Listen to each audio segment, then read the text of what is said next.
é esse raio-x aqui, que é o mais difícil de todos americanos. O que vocês acham? Qual o diagnóstico de vocês? Hã? Não escutei. Asma? Não é a cor de Lavinho? Não, a vida está ali, ó. Oi? O quê? Normal. Então, assim, é normal. Esse é o mais difícil. Logo, o mais difícil de você falar, está normal. A gente fica inseguro. Você trabalha no hospital HB, a gente só tem o inferno na terra, tem lá. Entendeu? Você pega um raio-x normal, você fica, meu Deus. Acho que eu estou vendo alguma coisa. Então, estudar o normal é complicado. Você trabalha numa clínica particular, tá fazendo normal. Né? Tem dois lados aí. Se você trabalha num lugar que tem muito exame normal, você fica muito desatento. E às vezes você come. Você trabalha num lugar que é o inferno na terra, que é uma maravilha. Só tem patologia cabeluda. Quando aparece o normal, você fica inseguro. Aí você olha 10 mil vezes, então chama um colega, vê que está normal mesmo. E com o tempo você vai pegando confiança em você. Pegar confiança é um perigo também. A maior parte dos acidentes de carro acontecem próximo do final da viagem, que é quando você baixa a guarda, estou chegando, está tranquilo, e você quebra a cara. Tá? Então, normal é complicado. Tinha um radiologista, o mais antigo, esse filho do radiologista, o primeiro radiologista do norte da Espanha. Ele fez residência em Madrid, quando o Didinho Vavá jogava lá no Real Madrid, lá pra você ver, década de 50, nos anos 60. O doutor Sandro Mulher. Ele falava assim: você tem que saber muito bem o que é normal. Se você tem uma noção muito boa do que é normal, quando estiver alterado, você percebe. E mesmo, guardem isso, talvez seja o semestre inteiro o mais importante, tá? Mesmo que você veja uma imagem, que você olha, isso não está normal, mas eu não tenho a menor ideia do que é isso. Você fez uma grande coisa, tá? Você nunca pode fazer inventar patologia onde não existe e deixar de ver onde existe, mesmo que você veja e não saiba o que é. Tá bom, ó, tem um problema aqui, mas eu não sei o que é. Não tem problema. Você está vendo que tem uma alteração. Para a tomografia, outros exames, vai mais gente olhar para você, vocês vão chegar próximo ao diagnóstico. Tá bom? Outra coisa, às vezes eu faço isso às vezes, mas eu ensino os residentes, porque às vezes a gente não tem alternativa, mas é tentar ajudar o médico. Falar, olha, tem uma opacidade aqui, como eu falei agora, já é uma grande coisa, mas se você é um radiologista, você tem que tentar ver o que é, né? Ó, tem uma opacidade aqui, eu acho que pode ser uma pneumonia, pode ser alguma coisa aspirativa, pode ser lá um pós-trauma, uma contusão pulmonar. Então, você tem que tentar ajudar, né? Mas deixar aberto, que podem ser outras coisas. Fazer diagnósticos diferenciados, né? Mas como é que eu, às vezes, não consigo fazer isso? Não tem história nenhuma do paciente. Hoje a gente tem, se o cara é do HB, eu tenho um sistema lá, às vezes nem no sistema eu acho informação, né? Então, não ficar só, faz lesão alveolar na base direita, tá? Se você consegue ir além, melhor, né? Se você não consegue, já está bom, ok? Mas tentar ajudar, né? O pessoal da Espanha falava, poxa, o pessoal não se molha, anda na chuva, não quer se molhar, né? Ele falou, a gente está na chuva se molhando, né? E o cara vem aqui, só quer dar um laudinho aí e não tenta se molhar com a gente, né? nos ajudar, fazer hipótese, mas tentar ajudar. Só que se você foge demais do diagnóstico, ou da que tem ali na sua frente, você acaba atrapalhando. Você retarda o diagnóstico. Você dá uma pista falsa, muito falsa, o pessoal vai para outro lado, quando era para ir para um lado, entendeu?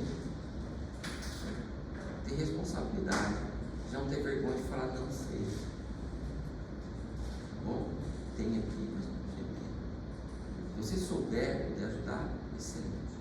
Melhor. Entendeu? E agora eu queria mostrar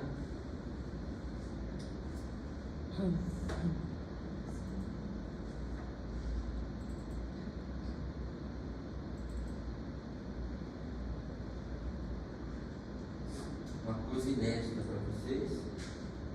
Cadê o...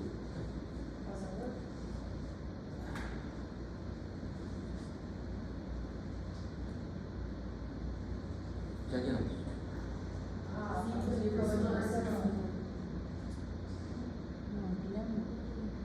Vesícula porcelana.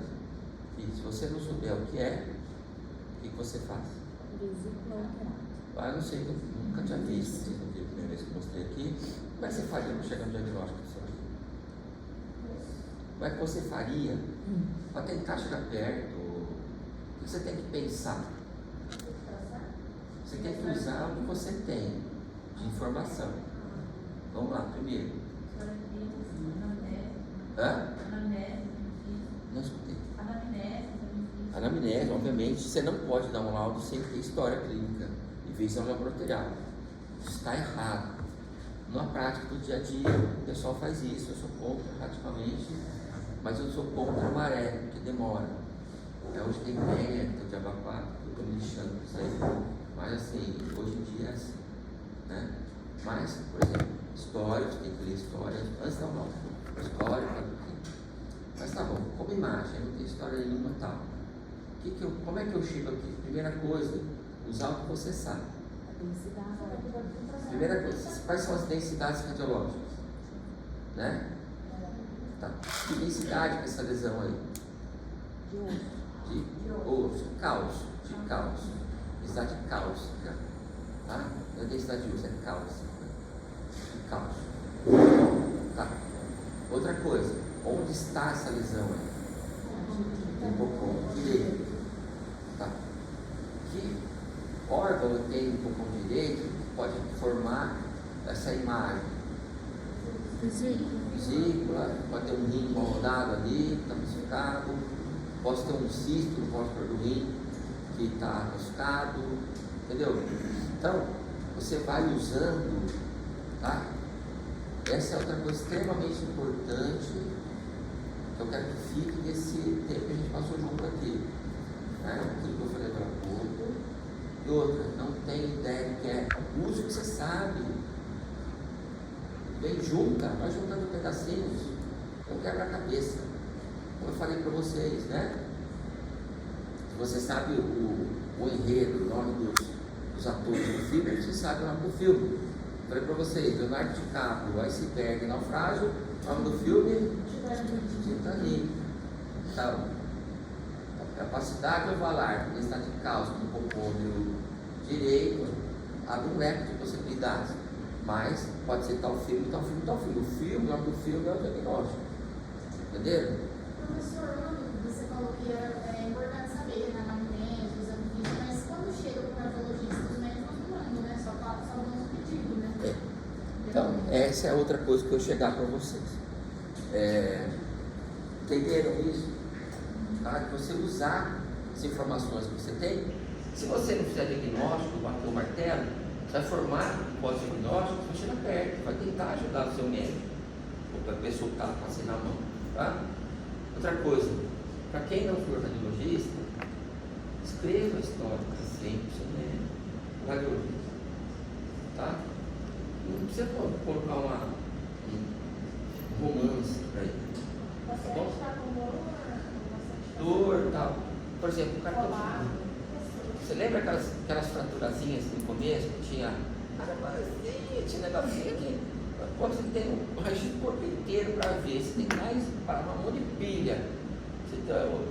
Se você não falar, olha, esse paciente, eu acho que eu tenho um suspeito de fratura na base, está falando, puta, isso é uma maravilha para a gente. Vou olhar com mais atenção aquilo, entendeu? Ele tem suspeito de tal coisa, então a história é essa. Dá sim, a dor dentro de tal articulação, então o paciente com tosse, febre, coração, entendeu? Dá uma coisa pra gente, porque não dá nada, ele vai falar, não, médico, vai ter só descreve. Fala, não tem que pode ler, na minha imagem vai botar 250 graus diferenciais. Aí eu falo, onde é que eu vou chegar? Ah, lesão especial, não tem história nenhuma aí. O que eu vou fazer? Entendeu? Então dá. Vocês, que são clínicos, cirurgiões, lá, deem algo para o seu radiologista trabalhar com um pouquinho que seja, tá? Resuminho da história, alguma coisa. Não precisa escrever romance não, tá bom? Aqui tem um ultrassom, né? Qual que é o diagnóstico? Apendicite. Qual é o diagnóstico da apendicite? Qual que é o nome do diagnóstico? Apendicite? Apendicite é isso. Diagnóstico de apendicite. Certo? Tá gravando? Vamos lá. E aí? Aqui, que exame é esse? Tomografia? É uma ressonância. É um T2, o líquor está claro, né? Está branco, evidente. Os discos estão sedentados. E tem um corte aqui, tá? Uma imagem axial, uma sequência axial. Também é um T2. Aqui é a musculatura das pessoas, aqui é o disco que é o sedentado. Aqui é o escutral, o saco, né? Está no meio do lado. Então ele tem uma protrusão difusa do disco vertebral, né? Causando aqui, e também tem especialmente na mesa amarela, está causando o que, gente? Estenose de canal. Tá? Então, o diagnóstico não é nem estenose canal só, e nem só produção difusa do disco vertebral. É a produção do disco vertebral, que em associação, não precisa por essa parte, tá? Em associação dos especiamentos amarelos, agora essa precisa por. Então, produção do disco vertebral, determinando a estenose canal. Tá? Tem que colocar o que, professor? Protrusão difusa do disco vertebral. Diagnóstico disso, protrusão difusa do disco vertebral é de 4 a de 5. Tá? E aí tem que colocar no. Já de 4 a de 5, tá aqui, ó. Colocar no. Essa de 5 é 5. Tem que colocar no ponto que Sim. Protrusão difusa do disco intervertebral de L4 a L5, determinando estenose de canal. Tá? Esse é o diagnóstico bonitinho. Que exame é esse? É aquele enema opaco com duplo contraste. Com duplo contraste. Quais são os dois contrastes? E? Vamos lá. É o enema opaco, eu estou vendo o colo, não é? Então, o enema opaco serve para a gente avaliar o colo. Então, no caso aqui, eu vou introduzir uma sonda retal, eu vou colocar bário, caso não haja suspeita de perfuração, né? Algum suspeita de perfuração, não posso pôr bário, tem que pôr iodo, porque não cai no abdômen da direita do bário. Mas ponto que não tem nada. Então, eu vou pôr bário e o outro contraste é esse preto aqui, o que é preto no raio-x? Ar. Então, o outro contraste é ar. Então, ela está no bário com dois contrastes. Duplo contraste, não é com dois, tem duplo contraste, ponto. Tá? Eu não estou perguntando quais são os contrastes, mas os contrastes são bário e ar. Tá? O ar é um dos contrastes, eu injeto ar. Lembra a história do padre que eu contei? Começou a arrotar?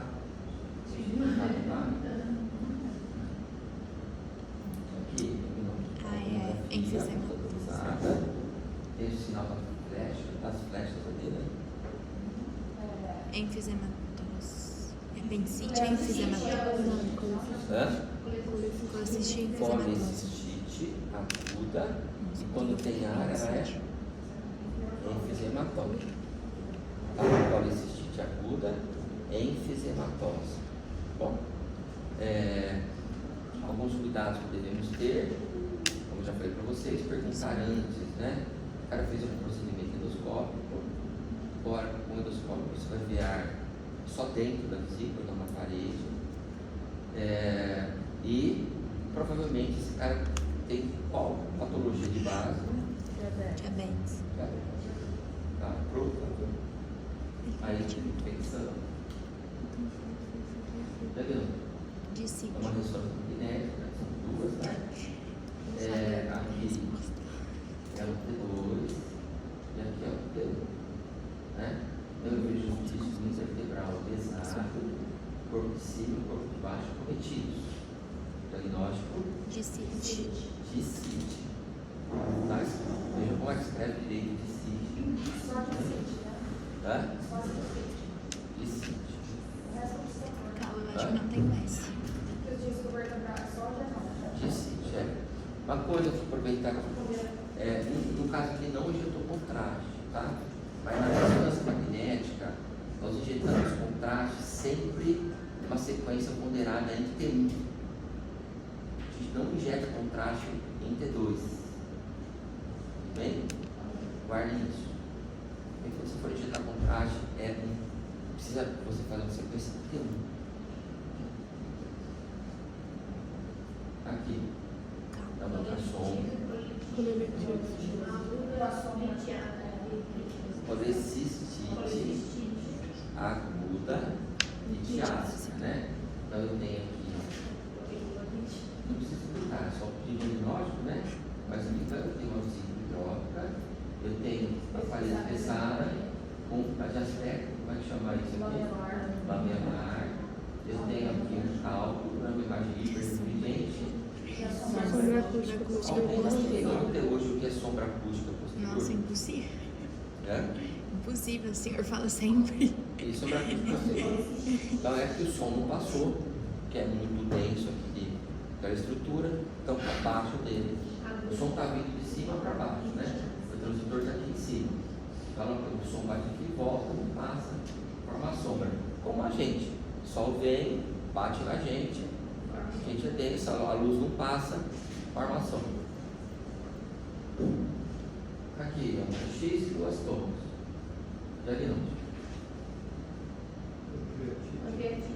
Pancreatite, né? Então, vamos lá. Eu tenho um cólon transverso mil, tenho uma distensão para o filamento abrupto aqui. Como é que chama esse sinal aqui? Isso é importante, cai residência, cai na vida. Sinal do cut-off. Cut-off no dia a dia é o sinal de cut-off. Tá? É cut-off. Cut-off. Tudo bem? Mostra de novo, por favor. Não, diagnóstico. Você vê, não colo transverso mínimo, mas tem uma extensão. Começa abruptamente aqui. Tá? Mas você vê que tem daqui que afira, mas então, a patologia, né? Tem clínica também, tem amilase alta, cálcio baixo. Gente, quando eu fiz clínica médica em 1993 no HB, não tinha tomo de exposição, não tinha transtorno de queria, não tinha nada. Como é que a gente faz diagnóstico de pancreatite? Você dosa sangue, amilase alta, cálcio baixo, dor abdominal. O cara mal, diagnóstico, certo que prova o contrário, pancreatite. Tá?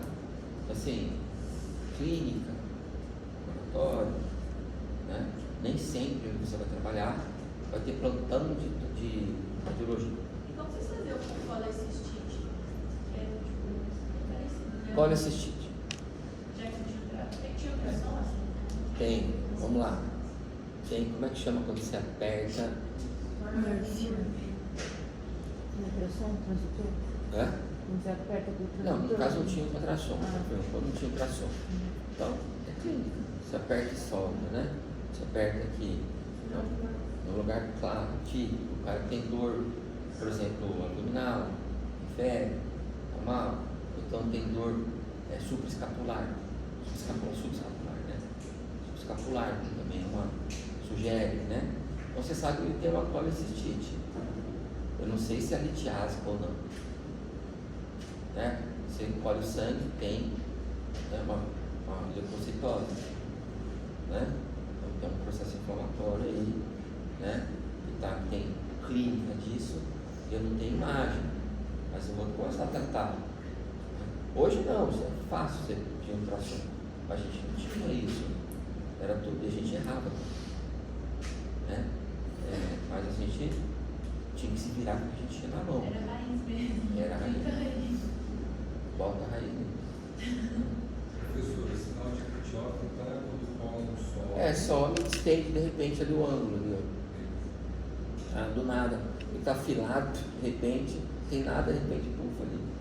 Tá? E obviamente tem clínica, pancreatite. Tá? Então essa é pancreatite? Uma pancreatite só. A pancreatite. Aguda, né? Vamos lá. Então, ó, o pâncreas aqui, ele está hipotenso, ele está demasiado, ele está grande, aumentado, hipotenso. Em volta dele tem uma coleção líquida. Então, seria uma pancreatite Baltazar D. Se tivesse mais de uma coleção, seria D de dado. A é normal, B, o pâncreas está potência aumentada de tamanho, o C, a gordura em volta está borrada, tudo que tem antes mais a gordura borrada, o D, uma coleção, o E, mais de uma coleção. Facinho guardar isso. Né? Tá em prova, de especialista, desculpa, residência. Qual que é a diferença do D pro E?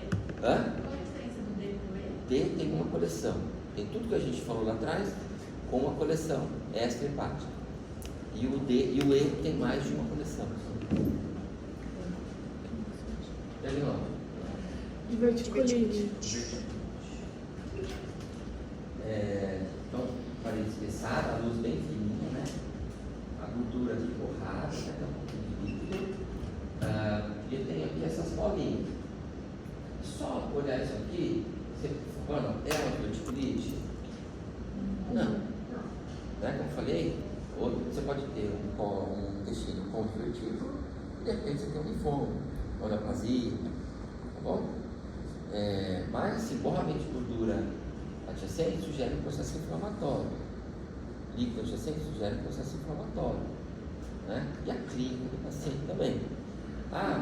Mas pode ser um outro, pode ser uma ileite, uma colite, né? Mas tem divertículo aí, né? Então, tem diagnóstico diferencial de diverticulite. No começo desse ano, em maio mais ou menos, eu tive uma diverticulite, diagnóstico inicial, e evoluí depois com uma colite, né? E vinal. E fui trabalhar também. Assim, mal para burro, lembro que internasse para tomar medicação e veio, eu não quis ir, vim trabalhar. Bom, então assim, mas como tem divertículo ali, obrigatoriamente tem que pensar numa diverticulite, tá bom? Isso é outra coisa também. Aqui. Hérnia. Hérnia de disco. Isso. Ó. Então eu tenho aqui, ó. Aí qual que é o nível aqui? L5 é C1, né? Aqui, né? Então, a marota tirou uma foto ali da televisão.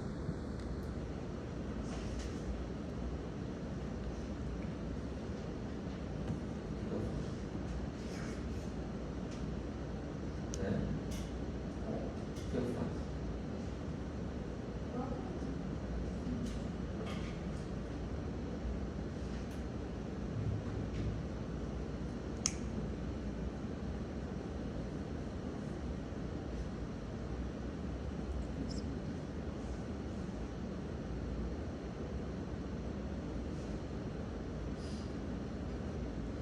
Posso contar em você?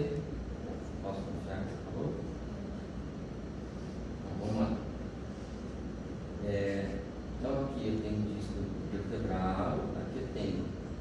anel fibroso e aqui eu tenho núcleo pulposo, o anel está roto, então está saindo o conteúdo do núcleo pulposo aqui para fora.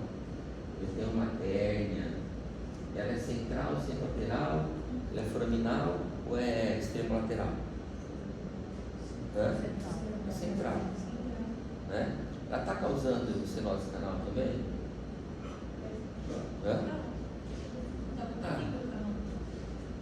Está determinando cenose canal também. Tudo bem?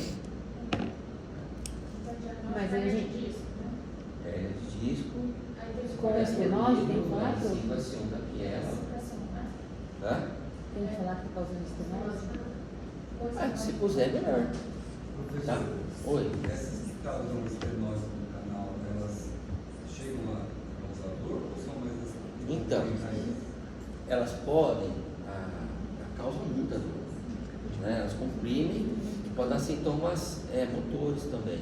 Dependendo do nível, quando tem uma compressão importante da medula, no caso aí já está com calvequina, né? Está pegando uma fibra ou outra. Mas, por exemplo, quando tem a medula, né? A medula costuma terminar, o polimedular, lá embaixo, né? Onde ramifica para a calvequina, geralmente em torno de T12 até T2 no máximo. Né? Tem alguns casos que é mais baixo, mas aí não está associado à patologia. Quando tem uma hérnia torácica, cervical, importante como essa, você pode ter uma coisa chamada mielopatia compressiva. Então você vai ver que a medula está hiperintensa em T2, que significa que ela está sofrendo aquela medula. Você tem que operar rápido, porque pode dar lesão irreversível no touro, sensitivo também. Se o disco hernia mais na posição anterior, não chega a sentir dor. É anterior, a gente nem não dá sintoma nenhum, entendeu? Mas é mais posterior. Tem alguém, por exemplo, craniana por causa da má circulação líquida? Pode chegar. Pode dar, ele circula mal, né? Então ele desce.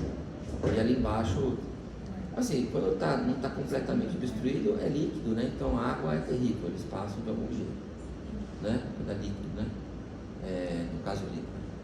Mas assim, você tem que olhar toda vez que tem uma hérnia importante causando estenose canal, principalmente em nível torácico, lombar alto e cervical, se a medula está hiperintensa em T2, são sinais de mielopatia compressiva. Mas isso aí você tem que operar logo, porque pode dar lesão motora. O cara, muitas vezes já chega com sintomas motores relatados. Você não é uma coisa tão crônica e você tira, às vezes volta, entendeu? Mas corre o risco também de a gente ficar paraplégico, tá? E não só isso, se não pós-trauma, a margem posterior do corpo vertebral quebra e vai comprimindo, tá? Também é um problema, tem que olhar se tem tecido posterior da margem posterior do corpo vertebral fraturado. E tem outras coisas também que podem dar. O pai, como funcionária lá de casa, uma colaboradora lá, faleceu porque teve hemorragia dentro do canal. Ele tomava remédio para coagulante, ele teve uma hemorragia dentro do canal vertebral. Pegou tudo lá, cara. Tudo bem, gente? Então, assim, eu queria agradecer vocês pela atenção.